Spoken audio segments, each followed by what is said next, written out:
ҳамасола 1 сентябр дар кишвар ҳамчун рӯзи дониш бо шукӯҳу шаҳомати хоса таҷлил гардида дар тамоми муассисаҳои таълимии оливу миёнаи ҷумҳурӣ дар ин рӯз дарси сулҳ гузаронида мешавад. воқеан ҷомеаи муосирро бе дониш, сулҳу субот ва эҳтироми арзишҳои инсонӣ тасаввур кардан номумкин аст. дониш ҳамчун нерӯи тавоно ва сулҳ ҳамчун шароити асосии зиндагии оромона пояҳои муҳимтарини рушди давлат ва миллати тоҷик маҳсуб мешаванд.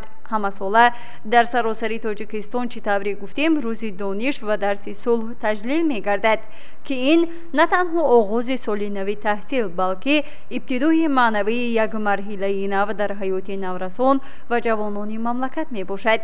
бахшида ба ин санад дар ҳамон муассисаҳои таҳсилоти миёна ва олии шаҳри Панҷакен низ рӯзи дониш ва дарси сулҳ таҷлил гардид. дар муассисаи таҳсилоти миёнаи умумии рақами 71 шаҳр бошад дарси сулҳ бо иштироки муовини раиси шаҳр Дӯстбойзода Хусрав таҷлил гардид. сараввал директори муассиса Аҳророва Мақсуда меҳмононро ба муассиса шодбош гуфта ҳама толибилмонро бахшида ба дарси сулҳ шодбош гуфт ва барояшон хониши аълоро таманно намуд. муовини раиси шаҳри Панҷакент Дӯстбойзода Хусрав паёми шодбошии раиси шаҳр Абдухолиқ Холиқзодаро ба саҳми ҳозирин расонида қайд намуд ки дониш инсонро аз ҷаҳолат, нодонӣ ва зулмат раҳоӣ бахшида ӯро ба самти шуур, ахлоқ, зиндагӣ ва тараққиёт раҳнамоӣ мекунад. шахсе ки соҳибдониш аст, ба худ эътимод дорад, воқеиятро дуруст дарк мекунад, метавонад барои беҳтар намудани муҳити худ ва ҷомеа саҳм гузорад. илму дониш ҳамчун сарчашмаи асосии пешрафти ҳамаи соҳаҳо аҳамияти бештар пайдо мекунад. таъмини рушди устувори иқтисодӣ, истифодаи оқилонаи захираҳои моддӣ ва маънавӣ, ташаккули шаклҳои самараноки идоракунии давлат, татбиқи ҳадафҳои стратегии давлат оид ба баланд бардоштани сатҳи зиндагии аҳолӣ ва муаррифии арзишҳои миллӣ аз сатҳи рушди иқтидори инсонӣ вобаста мебошад. барои ноил шудан ба ин ҳадафҳо илм ва маориф аз ҷониби давлат ҳамчун соҳаи ҳаётан муҳим арзёбӣ карда мешаванд. дарси сулҳ бо мақсади ташаккули ҷаҳонбинии сулҳуҷӯёна ва тарбияи инсонӣ таҳаммулгаро гузаронида мешавад.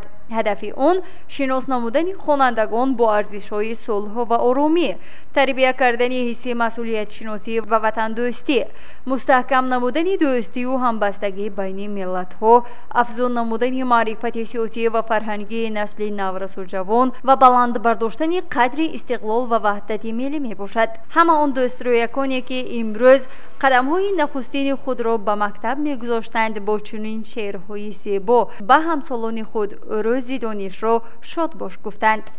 بیایید ای رفیقان درس خوانیم و بیکاری و نادانی نمانیم. در عالم هر کسی بیکار گردد و چشم اهل عالم خور گردد. من جعفر و نازنین، من امروز به صنفیت قدم داشتم. الفبا جان الفبا توی همیشه با ما سر شود از دانش به سرچشمه خوانی. мақсад аз таҷлили рӯзи дониш бедор кардани ҳисси ватандӯстӣ, арҷгузорӣ ба илму маърифат ва шукргузорӣ аз неъмати сулҳу субот аст. ин ду унсур дониш ва маориф агар бо ҳам пайванданд метавонанд инсон ва ҷомеаро ба сатҳи баланди тараққиёт расонанд. ин аст ки хонандагони муассисаи таҳсилоти миёнаи умумии рақами 71 ки имсол соли охири хониш дар мактаб аст чунин суханронӣ намуданд. من بابای سرکناز کمیلیونم خواننده صنف 11 مؤسسه تحصیلات میانه عمومی رقم 71 شهر پنجشیر و برای ما کلی جوانان و خوانندگان این دیار عزیز باعث یک فخر است که ما امروز در روز چنین استقلالیت صلح قرار داریم و من یکسانه از آن دارم که خداوند چنین پیشوای تشبسکار رو برای ما عطا نموده است که ما خوانندگان امروز میتوانیم آزادانه به مکتب‌ها رویم و روز صلح را جشن گیریم و من کلی خوانندگان صنف 11 این سال وعده میدهیم ки донишамонро аз ин зиёд такмил дода ба муассисаҳои олии кишвар дохил шавем ва ин ватани азизу маҳбубамонро боз ҳам ободу зебо гардонем ва дар оянда ҳамчун мутахассисони соҳаҳои алоҳида мақому мартабаи худро на танҳо дар дохили кишвар балки берун аз он ишғол намуда бошем. ман шаҳзода шокурова хонандаи синфи 11 муассисаи таҳсилоти миёнаи умумии рақами 71 ва ду карата гирандаи стипендияи президентӣ мебошам.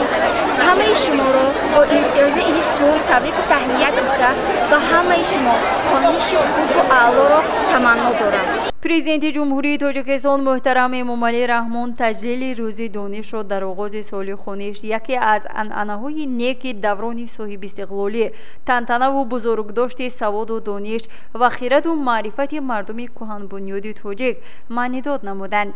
дар муассисаи таҳсилоти миёнаи умумии рақами 15 бошад дарси сулҳ бо тантана оғоз гардида хонандагон ба дарсҳои худ шурӯъ намуданд. оғози соли нави таҳсил ибтидои марҳилаи навини омӯзиш, корбасти азму талошҳо ва дастёбӣ ба комёбиҳои наву тоза мебошад.